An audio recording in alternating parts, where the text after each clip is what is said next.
नमस्कार, आपण पाहता हिरकणी न्यूज. हिरकणी न्यूज प्रत्येक क्षण ताज्या घडामोडी आणि महत्त्वाच्या प्रत्येक बातमीसाठी नेहमी तत्पर. LLBच्या 27 विद्यार्थ्यांना परीक्षेला बसण्यास परवानगी. कोल्हापूर सर्किट बेंचचा निर्णय.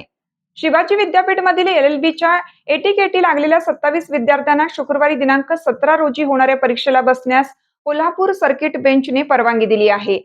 मागील वर्षी ATKT लागून पुढील वर्गात प्रवेश घेतलेल्या LLBच्या विद्यार्थ्यांना परीक्षेला बसू न देण्याचा निर्णय शिवाजी विद्यापीठाने घेतला होता.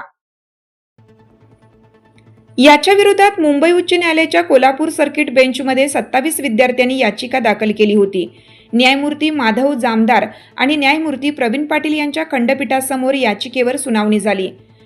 LLBच्या विद्यार्थ्यांच्या कॅरी ऑन सिस्टीमचा वाद मुंबई उच्च न्यायालयात प्रलंबित आहे. त्यामुळे ATKT लागून देखील पुढील वर्गात तात्पुरते प्रवेश घेतलेल्या विद्यार्थ्यांना परीक्षेला बसू न देण्याचा निर्णय शिवाजी विद्यापीठाने घेतला होता. याच्या विरोधात रिया पाटील आणि ऋषिकेश जाधव या विद्यार्थ्यांनी सर्किट बेंचमध्ये याचिका दाखल करून 17 एप्रिल रोजी होणाऱ्या परीक्षेला बसण्याची परवानगी मागितली होती.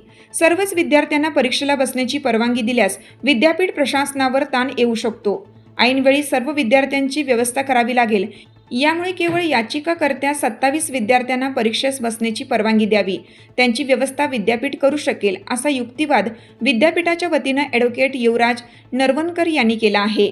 न्यायमूर्तींनी 27 विद्यार्थ्यांना परीक्षेस बसण्याची परवानगी दिली. यात सांगलीतील 1, कोल्हापुरातील 26 विद्यार्थ्यांचा समावेश आहे.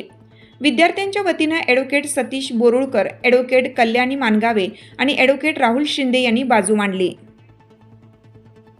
आपल्या हिरकणी न्यूज चॅनलला लाईक करा, शेअर करा आणि सबस्क्राईब करायला विसरू नका. आणि रहा अपडेट.